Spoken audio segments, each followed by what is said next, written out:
Welcome back to the Helotes Echo YouTube channel. It's game of the week for November 10th, which means it's football by district playoffs starting this Friday, November 14th.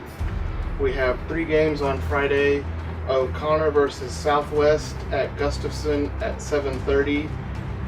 Brennan versus Corpus Christi King is in Corpus at 7 that night for Division 2.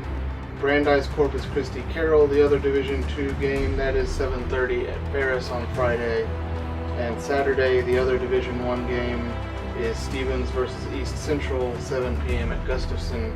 So first, let's talk about 7-2 O'Connor versus 5-5 Southwest O'Connor's in looking Division good. 1. O'Connor's looking really good. I know they had the hiccup against Brandeis and earlier against Steele, but other than that, they've been really playing well. And, Warren had a pretty good offense, And they had that game against Johnson earlier this year. Exactly. That got called short. Right, and they were winning weather. that one. They were winning that one. Yeah. And but last week against Warren, the get into the playoff game, Yeah. Warren, like I said, had a good offense, and O'Connor shut them down, which was very impressive. 2 interceptions for touchdowns, and the offense was steady.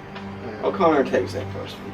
So let's stay in Division 1. We're going to go to the next night. We're going to go back to Gustafson Stadium. It's Stevens versus East Central.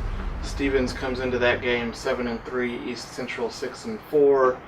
Stevens got into the playoffs with that convincing win over Clark on Friday. So how do you see the other game in Division 1? That could be interesting. Both teams are very athletic, very explosive on offense, and I noticed that some of the guys picking already have East Central winning that one. Mm-hmm. I beg to differ. I'm going with Stevens. I think Stevens just has as much offensive power. Their running game's a little question mark, but Yeah. the passing game's remarkable, and they have playmakers, and I think their defense might be better than East Central because Stevens has really been playing good defense lately. So if you're unfamiliar with, and we probably should have laid this out at the beginning, but in Texas high school football playoffs, Division 1 are the schools with the bigger enrollments, Right. and Division 2 are the schools with the smaller enrollments, which that never normally, that doesn't mean anything in terms of records, No. because you have in Division 2, 10-0 Brennan versus Corpus Christi King Friday night at Buccaneer Stadium in Corpus, and then 9-1 Brandeis versus 9-1 Corpus Christi Carroll that same night here at Ferris. Right. So first, let's talk about Brennan versus King. The district champion Brennan, they made the move up this year from 4A to 6A, and they haven't missed a beat.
No, not at all. Not at all. They've been exceptionally solid, and right now I just say make your plans to play Steele next week because Brennan takes that one. And what about Brandeis Carroll? Same thing.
Brandeis.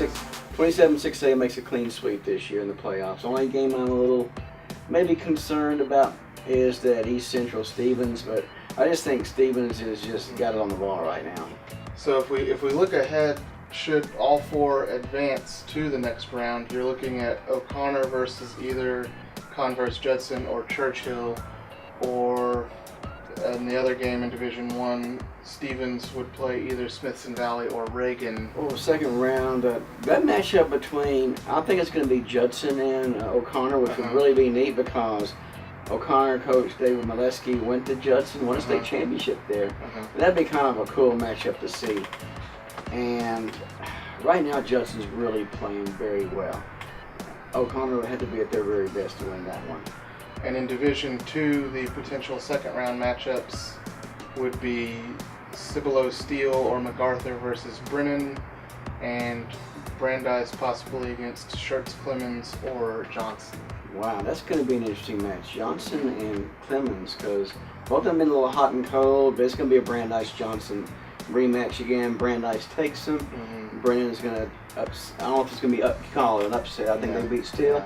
And I'm just going right now on the record to say I believe Brennan and Brandeis will meet in the regional finals one more time in that, maybe the Alamo Dome, hopefully. Hopefully. Just about they're going to meet. I have a funny feeling those two are going to go. They're going to run the table and meet one more time. But before we go, we're going to talk about the Atonement Crusaders football team. They finished the regular season at 7-2, and they'll begin their playoffs this Friday in El Paso against El Paso Faith Christian Academy. So we would just like to say good luck to the Crusaders. And if they win this weekend, they're on their way to the TCAL 6-man semifinals. And also this weekend on Saturday is in the professional ranks, the San Antonio Scorpions soccer team will take on the Fort Lauderdale Strikers for the North American Soccer League's championship, which is known as the Soccer Bowl. That game, tickets are still available, and if you would like to go to that game, you can purchase your tickets at the Toyota Field box office or at sascorpions.com. And before we go, we'd like to turn it over to our viewing public. We want to know who you think will win both the Division 1 and Division 2 Region 4 championships. You've heard Pat predict Brennan and Brandeis will play each other in Division 2, and Division 1 could be anyone's guess for Region 4. So tell us what you think. Comment on the YouTube channel or email echosportseditor@gmail.com, and we will read some of the responses next week. This has been Echo's Game of the Week for November 10th, and we look forward to seeing you next week for hopefully all 4 second round football games. We will. We will. We're going to be talking about a lot next week, so we'll check back then.